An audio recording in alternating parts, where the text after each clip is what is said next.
మొన్న ఈ మధ్యనే ఒక కీలకమైనటువంటి వ్యాఖ్య తెలంగాణ పోలీసులకు సంబంధించి ఏదైతే ఈ అల్లు అర్జున్ ఉదంతం వచ్చినప్పుడు అసోసియేషన్ వాళ్ళు మాట్లాడతా ఒక 10 నిమిషాలు పోలీసులు లేకపోతే మీరు ఎట్లుంటారో చూసుకోండి మీరు అన్నటువంటిది ఘాటైన వ్యాఖ్యలు చేసుకొచ్చారు. నిజం, పోలీసులు నిన్న రాత్రి కనుక పోలీసులు లేకపోతే ఎన్ని వేల మంది చచ్చిపోయేవాళ్ళో తెలియదు.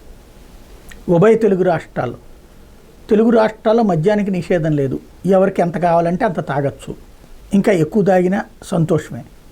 ఈ తాగుడు అనేది ఇప్పుడు ఇదివరకైతే కనుక వ్యసనమని చేత్కరించేవాళ్ళం, ఇప్పుడు తాగడం ఫ్యాషన్ అయ్యింది, ప్యాషన్గా కూడా మారుతుంది. దీంతో విపరీతంగా తాగి డ్రైవింగ్లు చేయటాలు, రోడ్ల మీద పోలీసులు ముందే చెప్పారు డ్రంక్ అండ్ డ్రైవింగ్లు ఇవన్నీ.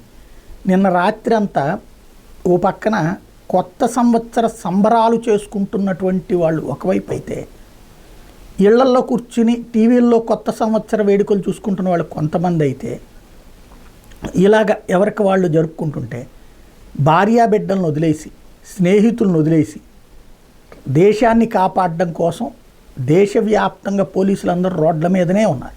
రాత్రి అంతా కూడా ఇదే పని మీద ఉన్నారు. మద్యం మత్తులో నిన్న డ్రైవింగులు చేసేటటువంటి వాళ్ళని ఆపడం కానీ కేసులు పెట్టడం కానీ అదే పని మీద ఉన్నారు. దాని మీద పోలీసులు తిట్లు తిన్నారు. మందు కొట్టిన మత్తులో ఆడు ఏమైనా మాట్లాడతాడు, అట్లాగే అసహ్యకరమైనటువంటి తిట్లు తిడుతుంటాడు. దాన్ని చూసుకుంటూ ఇంకో పక్కన పరిష్కరించుకుంటూ ప్రజల్ని నిన్న ప్రశాంతంగా ఇళ్ళ దగ్గర ఉండేటటువంటి ఏర్పాట్లు చేసుకొచ్చారు.